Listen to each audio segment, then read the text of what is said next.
Do or die high voltage match উত্তেজনায় শ্রীলঙ্কার বিপক্ষে মাঠে নামার আগে পাকিস্তান অধিনায়ক সালমান আলী আগা দিলেন কঠিন হুঁশিয়ারি। আজকের দিনটি টি-20 বিশ্বকাপ 2026-এর সুপার 8 পর্বের অন্যতম সবচেয়ে উত্তেজনাপূর্ণ দিন। মার্কিন টাইপের নাটক, হৃদয় টানাপোড়েন আর শেষ চারে ওঠা নামার লড়াই সবকিছু আজ এখানে রিবাউন্ড করবে।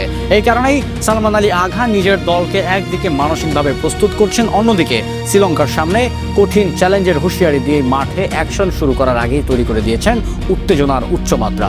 পাকিস্তান বর্তমান সুপার 8 পর্বে এমন অবস্থানে আছে যেখানে নিজেদের ভবিষ্যৎ পুরোপুরি নিয়ন্ত্রণে নেই। এদের সেমিফাইনাল পথ এখন অন্য দলের ম্যাচের ফলের উপর লাগাম হাওয়া। নিউজিল্যান্ডের সঙ্গে শেষ ম্যাচের ফল পাকিস্তানের ভাগ্য ঠিক করবে এবং তাই শ্রীলঙ্কাকে হারানোই তাদের একমাত্র সম্ভাবনা। সালমান নিজেই স্বীকার করেছেন এটি একটি ক্রিটিক্যাল পরিস্থিতি। সেমিফাইনালে ওঠা হয়তো আমাদের নিয়ন্ত্রণের বাইরে, তবে আমরা যদি সুযোগ পাই তাহলে আমাদের টিমের সক্ষমতা অনন্য। এমন পরিস্থিতিতে তার ভাষা ছিল পরিমিত নয়, বরং একটা ঘোষণার মতো। আমরা সহজে হার মানিনি, আমরা লড়াই করব। সালমানের বক্তব্যের শুধু ক্রীড়াবিদ হিসাবে নয়, একজন মানসিক যুদ্ধবন্দী নেতা হিসাবে দৃঢ়তা ফুটে উঠেছে। ইংল্যান্ডের বিরুদ্ধে হেরে যাওয়ার পর তিনি দলের ব্যাটিং ও পরিকল্পনা সম্পর্কে ব্যক্তিগত হতাশা স্বীকার করেছেন এবং বলেছিলেন এটা ছিল এমন হার যা খুব কড়া নিরাপত্তা ছাড়াই গ্রহণ করা কঠিন। আমরা আবার উঠব এবং অভিজ্ঞ হারটাই তাকে আজ আরও প্রাণবন্তভাবে সামনে দাঁড় করিয়েছে। ক্রিকেট যেমন একটি খেলাই, তেমনই এটি একটি মানসিক খেলা, যেখানে সালমানের কথা ছিল দ্বৈরথের ঘোষণা। এমন একটি অবস্থায় তিনি বলেছেন তাদের সামনে শুধু জয় নয়, বিশাল জয় লক্ষ্য। মানসিক চাপ নিয়েই দলকে পরিচালনা করবে। টুর্নামেন্ট থেকে বিদায়ের কথা ভাবা হবে না, তাদের এখানে লড়াই চালিয়ে যেতে হবে।